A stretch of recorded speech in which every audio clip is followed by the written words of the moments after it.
তো আজকে আমরা দেখব HTML ট্যাগ পরিচিতি। ঠিক আছে, HTML ট্যাগ এখানে দেখা যাচ্ছে HTML কতগুলো ট্যাগ। প্রথমে আসছে হচ্ছে HTML হচ্ছে এভাবে ওপেন করা হয় এবং এটা হচ্ছে ফরওয়ার্ড স্ল্যাশ, এই ফরওয়ার্ড স্ল্যাশ দিয়ে কোনো ট্যাগকে ক্লোজ করা হয়। ঠিক আছে, HTML ডকুমেন্ট বোঝানোর জন্য ইউজ করা হয়। তারপর হচ্ছে আমরা হেড ট্যাগ দেখতে পাচ্ছি। হেড ট্যাগে কী করা হয়, প্রোগ্রামের হেড অংশ নির্দেশ করে।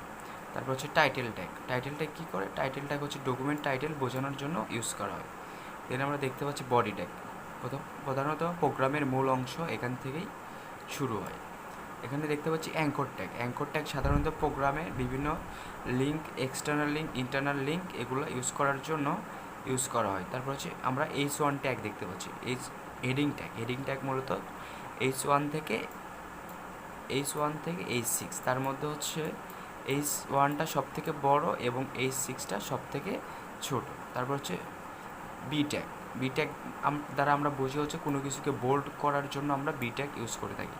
তারপর হচ্ছে এসইউবিতে বোঝানো হচ্ছে সাবস্ক্রিপ্ট। সাবস্ক্রিপ্ট বলতে আমরা বুঝি হচ্ছে কোনো কিছু হচ্ছে যেমন আমরা এখানে লিখতেছি H2O, এখানে হচ্ছে টুটা হচ্ছে সাবস্ক্রিপ্ট হিসেবে ব্যবহৃত হয়েছে। দেন হচ্ছে সুপারস্ক্রিপ্ট হচ্ছে এই যদি আমরা এইচের উপর কোনো কিছু মানে পাওয়ার হিসেবে ইউজ করি, এইচের উপর আমরা টু ইউজ করলাম, দেন হচ্ছে ও, এই যে এখানে টুটা দেখতে পাচ্ছি, এই টু হচ্ছে সুপারস্ক্রিপ্ট হিসেবে ইউজ করা হয়েছে। দেন হচ্ছে